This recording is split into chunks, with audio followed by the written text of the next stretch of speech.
On October 3, 1955, in the quiet Pacific port of Suva, Fiji, 25 human beings boarded a wooden merchant vessel named the MV Joyita.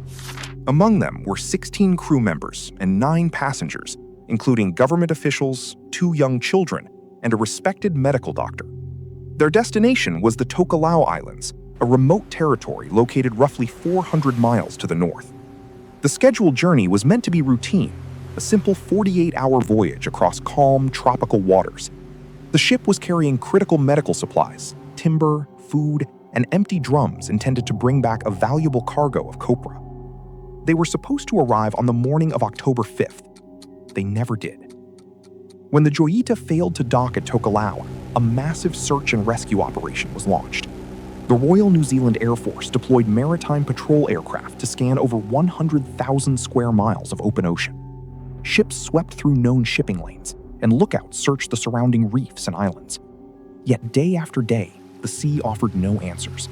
There was no wreckage, no debris, no oil slick, and no emergency radio distress calls recorded by any shore station. It was as if the ship and every soul on board had simply evaporated into the Pacific mist. 5 weeks passed. The search was officially called off, and families began to mourn. But on November 10, 1955, more than 600 miles off course, a passing merchant freighter spotted a dark, waterlogged vessel drifting helplessly in the open ocean. It was the Joyita. The ship had returned, but it was heavily listing, partially submerged, and completely abandoned. All 25 people had vanished without a trace, leaving behind a series of inexplicable clues that would baffle maritime investigators for generations. To grasp the profound horror and mystery of what happened aboard the Joyita, one must first understand the unique nature of the vessel itself. Built in 1931 in Los Angeles as a luxury wooden yacht for a Hollywood director, the Joyita was 47 feet long, crafted with thick cedar hull planking and heavy oak frames. During World War II, the United States Navy acquired the ship, refitting it for patrol duties in the South Pacific. It was during this military service that the Joyita received the modification that would define its destiny. The entire inner lining of its holds was insulated with massive blocks of solid cork designed to preserve refrigerated fish and cargo. This meant that the vessel possessed an extraordinary physical characteristic. It was virtually unsinkable. Even if the hull was completely breached, even if the engine room filled entirely with seawater, the sheer volume of buoyant cork, combined with its thick wooden structure, ensured that the deck would remain above the surface. In 1955, the Joyita was owned and captained by Thomas Dusty Miller, a veteran British mariner who had spent decades navigating treacherous ocean currents. Miller was a capable sailor, but he was also facing severe financial ruin. The vessel's engines were in poor condition, its maintenance had been neglected, and this specific voyage to Tokelau was Miller's last desperate effort to repay mounting debts. Miller knew his ship better than anyone else alive. Crucially, he was fully aware that no matter how severe a storm or a mechanical failure might be, the safest place in the middle of the Pacific Ocean was on the deck of the Joyita. So why did Captain Miller and 24 others abandon a ship that could not sink? When Captain Gerald Douglas of the merchant vessel Tui Kakawidro first spotted the Joyita on November 10th, he knew immediately that something was terribly wrong. The ship was listing sharply to port at a 45-degree angle, its main deck partially washed over by waves. He hailed the ship over the loudspeaker, but received only silence. A small boarding party was dispatched to investigate. Stepping onto the slippery, weed-covered deck, the rescuers entered a silent nightmare. The ship was floating, but it was completely deserted. The superstructures were intact, yet the physical evidence aboard told a confusing story of chaos and sudden abandonment. The ship's main radio was tuned to 2182 kilohertz, the International Maritime Distress Frequency.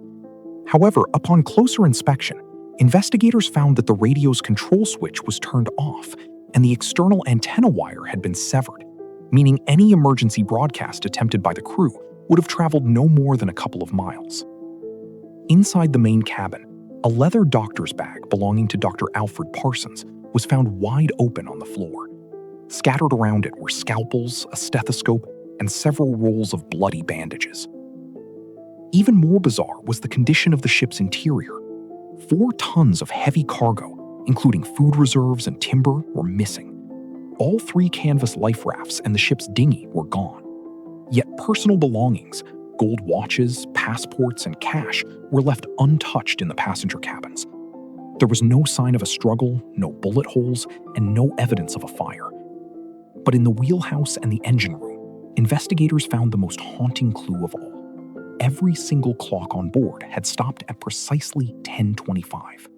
The discovery of the drifting Joyita sent shockwaves throughout the South Pacific. The vessel was towed to the port of Suva in Fiji, where an official commission of inquiry was immediately convened by British colonial authorities. Naval architects, marine engineers, and forensic experts examined every square inch of the waterlogged hull to reconstruct the sequence of events that led to the catastrophe. What the inspectors uncovered added even more layers to the paradox. The ship's starboard engine was found covered with heavy mattresses, tied down with ropes. This clearly indicated that someone on board had attempted to patch a severe leak or muffle a ruptured line in the engine room before the vessel was abandoned. Furthermore, one of the auxiliary water pumps was completely disassembled, its parts scattered across the floorboards alongside mechanics' tools. A technical inspection of the cooling system revealed a critical vulnerability. A galvanized iron pipe in the raw water cooling circuit had rusted through and snapped due to vibration and poor maintenance. As the engine ran, seawater was not circulating correctly. Instead, it was being pumped directly into the bilges at a rate of hundreds of gallons per hour. Because the bilge pumps were clogged with debris and lacked proper strainers, they failed to clear the incoming water.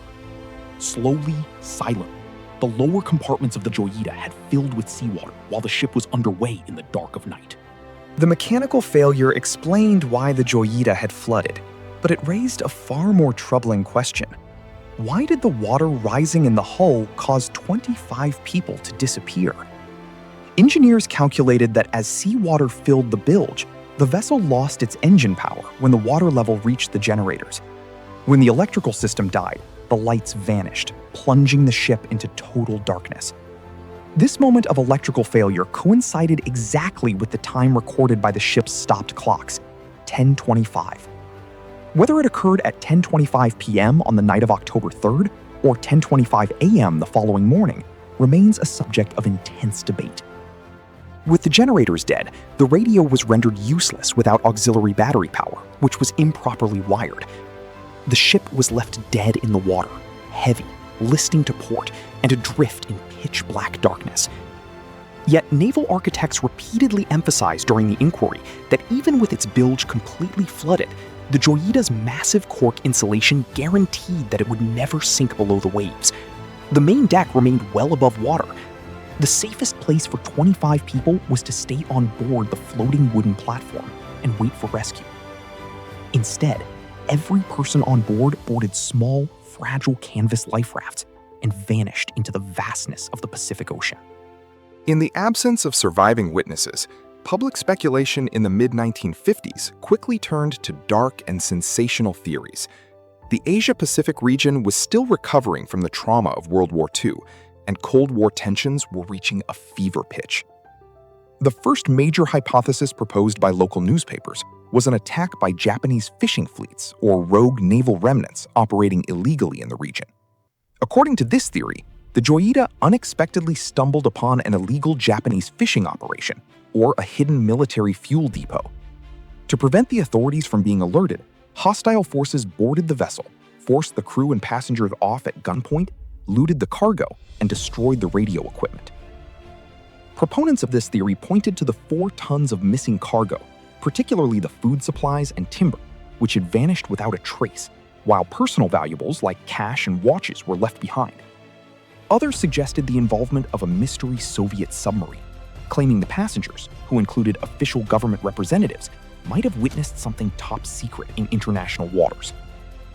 However, when British authorities conducted a thorough forensic sweep of the hull, they found zero evidence of violence. There were no bullet holes, no chemical residue from explosives, no bloodstains on the outer deck, and no structural damage consistent with an attack or a boarding action. Whatever caused the crew to abandon their unsinkable vessel came from within the ship itself. With external attacks ruled out by naval experts, investigators turned their attention to the human element inside the vessel. Relationships aboard a small, damaged ship under severe financial stress can quickly deteriorate into violence. This gave birth to the mutiny theory. Captain Thomas "Dusty" Miller was a desperate man fighting to save his livelihood. The Joyita was running on only one operational engine when it left port, and its maintenance was dangerously substandard. It is highly plausible that when the cooling pipe snapped and seawater began pouring into the engine room, a heated conflict erupted between Captain Miller and the crew. Perhaps the crew and passengers demanded to turn back to Fiji, while Miller, terrified of losing his ship to creditors or facing prosecution for sailing an unseaworthy vessel, insisted on pushing forward through the storm. Did an argument escalate into a physical struggle? This hypothesis provides a grim explanation for the scattered medical supplies found on deck. Dr. Alfred Parsons' bag was discovered wide open, with blood-stained bandages strewn across the floorboards.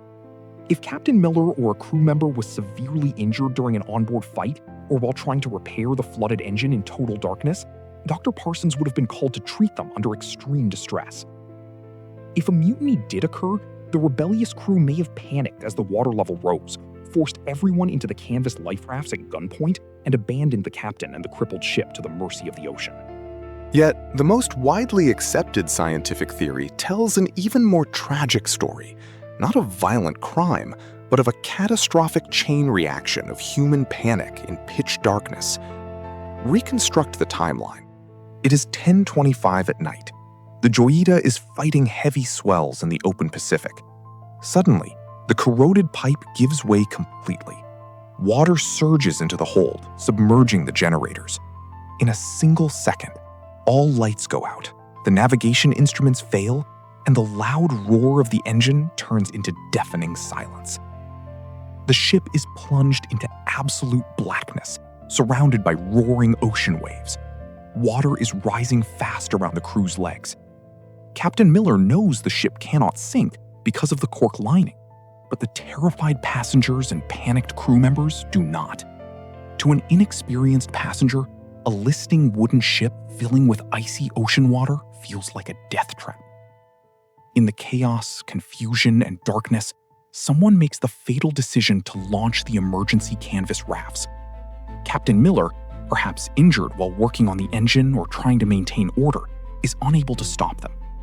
Realizing that the rafts are being launched into the storm, the passengers and crew board them, tethering the rafts to the stern of the Joyita with a towing line, intending to stay close to the vessel.